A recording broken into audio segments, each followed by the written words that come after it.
ദേവാമൃതം. നമസ്കാരം. ദേവാമൃതത്തിൻ്റെ മറ്റൊരു മനോഹരമായ അധ്യായത്തിലേക്ക് ഏവർക്കും സ്വാഗതം.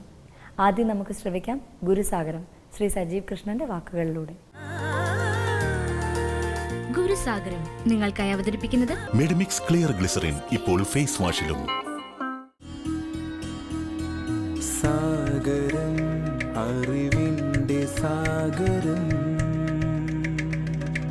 ഗുരുസാഗരം.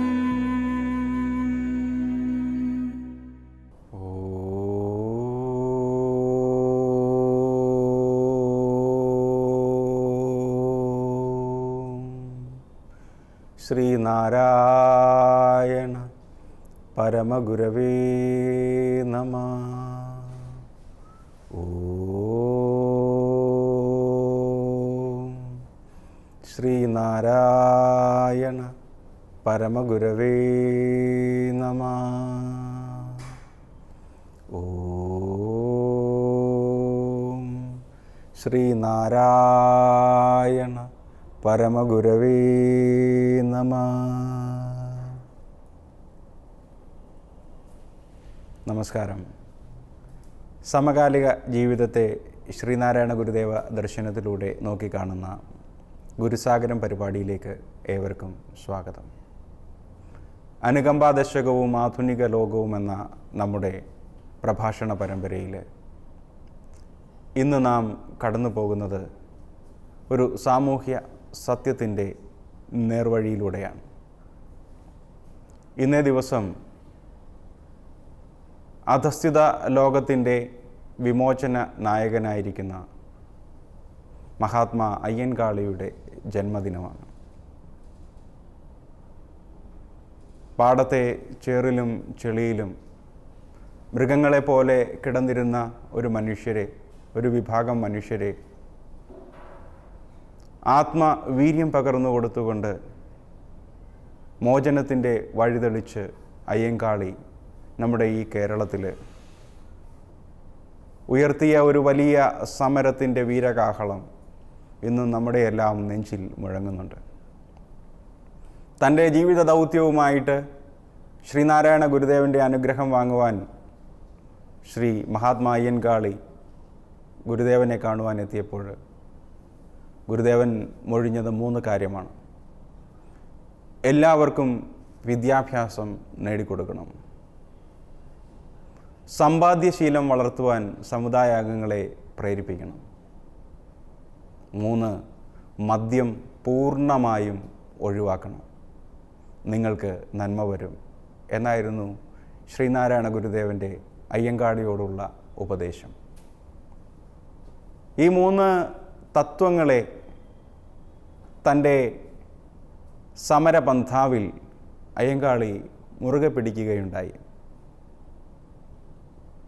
ഊരുട്ടമ്പലം എന്ന് പറയുന്ന ദേശത്ത് 1909 സാർവത്രിക വിദ്യാഭ്യാസം അനുവദിച്ചതിൻ്റെ പേരിൽ സ്കൂളിൽ പഠിക്കാൻ സ്ലേറ്റും പുസ്തകവുമായി ചെന്ന പുലയ കുട്ടികളെ അവിടെയുള്ള നാട്ടുപ്രമാണിമാർ ചേർന്ന് അടിച്ചോടിച്ചപ്പോൾ വേദനിച്ചവരെല്ലാം ചാളയിൽ ഓടിക്കയറി അഭയം തേടിയപ്പോൾ അവരെയെല്ലാം വിളിച്ച് അരുവിപ്പുറത്ത് കൊണ്ടുവരുവാനായിട്ട് ശ്രീനാരായണ ഗുരുദേവൻ തൻ്റെ ശിഷ്യരോട് ആവശ്യപ്പെട്ടു.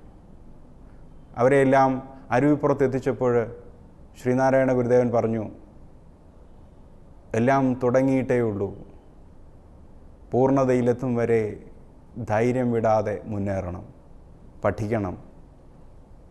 പിറ്റേന്ന് ഊരുട്ടമ്പലത്ത് നേരിട്ട് ചെന്നിട്ട് ഗുരു എത്തിയപ്പോഴത്തേക്ക് അവിടെ ചുറ്റിനും കൂടിയ ഇഴവ പ്രമാണിമാരോട് ഗുരു പറഞ്ഞു, ഈ ധർമ്മയുദ്ധത്തിൽ നിങ്ങൾ പുലയരെ സഹോദരങ്ങളായി കണ്ടുകൊണ്ട് അവരുടെ മുന്നേറ്റത്തിന് വേണ്ടിയിട്ട് പ്രയത്നിക്കണമെന്ന് പറഞ്ഞു.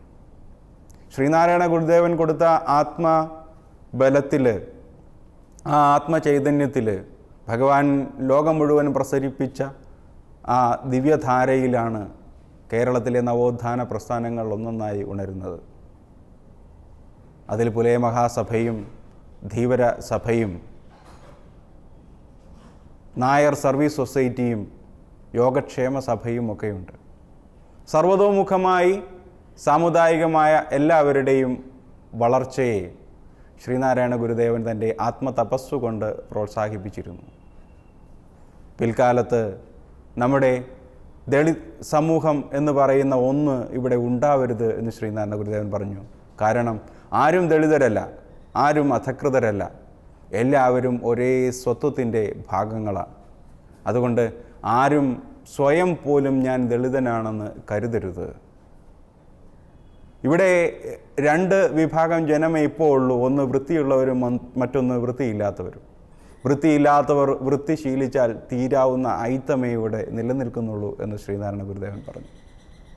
പക്ഷേ ഈ ആധുനിക ലോകം എല്ലാവരും വൃത്തി നേടി, എല്ലാവർക്കും ജ്ഞാനം ലഭിച്ചു, എല്ലാവർക്കും വിദ്യാഭ്യാസം ലഭിച്ചു, പൊതുവഴിയിൽ നടക്കാം, ഏത് ജോലി വേണമെങ്കിലും കരസ്ഥമാക്കാമെന്നുള്ള ഒരു സ്വതന്ത്രമായ അവസ്ഥ വന്നപ്പോൾ ഇപ്പോഴും നമ്മുടെ രാജ്യത്ത് കേരളത്തിലല്ലാത്ത ഇടങ്ങളിൽ ദളിതരുടെ തേങ്ങലുകൾ കേൾക്കുന്നുണ്ട് എന്നുണ്ടെങ്കിൽ എന്തുകൊണ്ട് കേരളത്തിൽ അത് കേൾക്കാതെ പോയി എങ്കിൽ അത് ശ്രീനാരായണ ഗുരുദേവൻ്റെ സാന്നിധ്യം കൊണ്ടും ഭഗവാന്റെ ആത്മചൈതന്യം ഇപ്പോഴും ഈ ഭൂമിയിൽ നിലനിൽക്കുന്നത് കൊണ്ടുമാണ്. കഴിയുന്നതും ഗുരുദർശനത്തെ ഇന്ത്യ മുഴുവനും പ്രചരിപ്പിക്കുവാനുള്ള ഒരു ആത്മദൗത്യമാണ് അയ്യൻകാളിയുടെ ഈ ജന്മദിനത്തിൽ നാം ഏറ്റെടുക്കേണ്ട പുതിയ ദൗത്യം. ഇന്ത്യയിൽ മുഴുവനും ശ്രീനാരായണ ദർശനം പ്രചരിക്കപ്പെടുകയും സമസ്തരുടെയും ജീവിതധർമ്മങ്ങളിൽ, ജീവിതചര്യകളിൽ ശ്രീനാരായണ ദർശനം തിളക്കത്തോടുകൂടി ഒഴുകുകയും ചെയ്യുന്ന കാലത്ത് ഇന്ത്യ ദളിത് പീഡനങ്ങളിൽ നിന്ന് പൂർണ്ണമായും മുക്തയായിരിക്കും എന്ന് നമുക്ക് ഉറച്ചു ബോധിക്കാവുന്ന കാര്യമാണ്.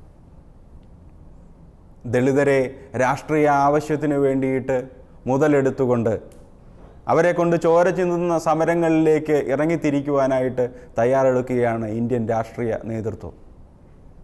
യുദ്ധങ്ങൾ ഒരിക്കലും ഒന്നിനും സമാധാനമല്ല.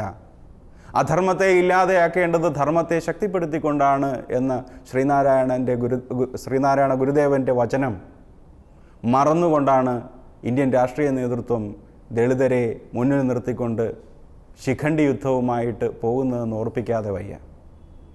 ശ്രീനാരായണ ഗുരുവും കുമാരനാശാനും ദളിതർക്ക് വേണ്ടിയിട്ടൊന്നും ചെയ്തിട്ടില്ല എന്ന് പറഞ്ഞു അവരെ വഴിതിരിച്ചു കൊണ്ടുപോകുവാനുള്ള ദളിത് സംഘടനകളുടെ ശ്രമവും അരാജകത്വത്തിലേക്ക് നയിക്കുകയുള്ളൂ. നെല്ലിൻ ചുവട്ടിൽ മുളയ്ക്കും കാട്ടുപുല്ലല്ല മാടപ്പുലയൻ എന്നെഴുതിയ കവിയാണ് മഹാകവി കുമാരനാശാൻ. ലോകത്താരും കാണിച്ചിട്ടില്ലാത്ത ധൈര്യമാണ് അന്തർജനത്തെ കൊണ്ടുവന്ന് ചാത്തൻ പുലയനെ കൊണ്ട് വേളി കഴിപ്പിച്ച് കൊണ്ട് കവിത എഴുതുക എന്ന് പറയുന്നത്.